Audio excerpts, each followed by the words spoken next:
Well, there was a fable that dominated the story of Africanized honeybees early on, that they'd only imported a handful of queens from South America, and they had them in an apiary where they were being harbored in such a way that they wouldn't be able to escape. They wouldn't be able to swarm.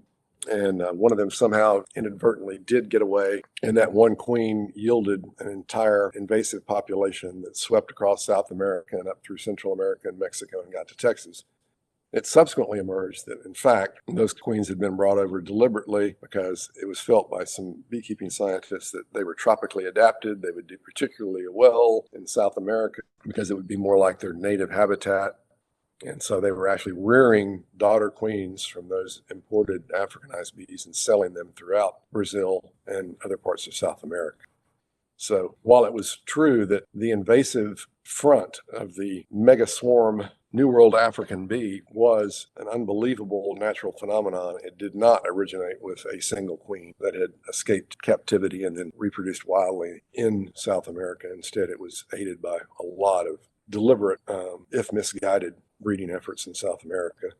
But by the time I moved back here to resume beekeeping operations with my father, it was evident that they were going to be a problem, and we began developing plans about how we were going to contend with them when we got here. But they turned out to be much more trouble than anticipated.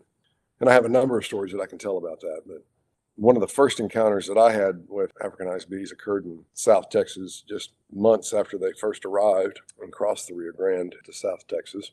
And I drove into an apiary at first light with one of my right-hand beekeeping employees, Bobby.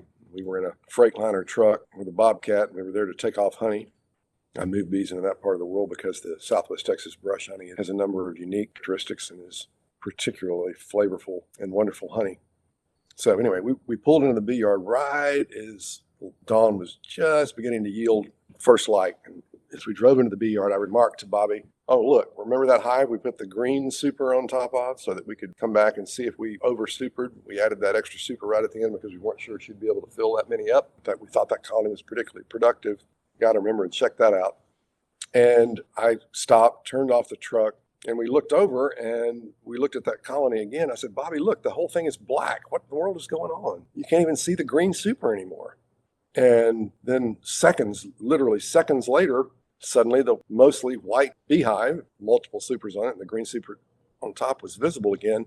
And the bees that had covered the outside of that colony and turned it black were trying to get into the truck to sting us.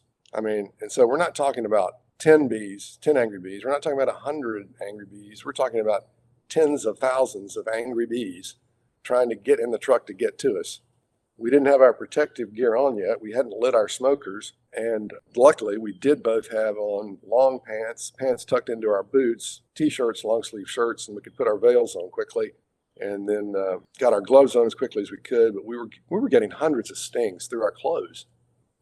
It was just unbelievable. And one of the things that beekeepers sometimes use to help in the honey harvest process is to put a bee repellent on a fume board. You can use benzaldehyde, for instance, which is like the almond flavor, almond smell. And if you put that on a fume board and put that on top of a colony, it will chase the bees out of the hive or out of the honey supers. So you can take off the honey supers without taking lots of bees with you. But it was becoming so untenable to stay in that apiary and continue to work. Couldn't even get our smokers lit. We were being stung so badly.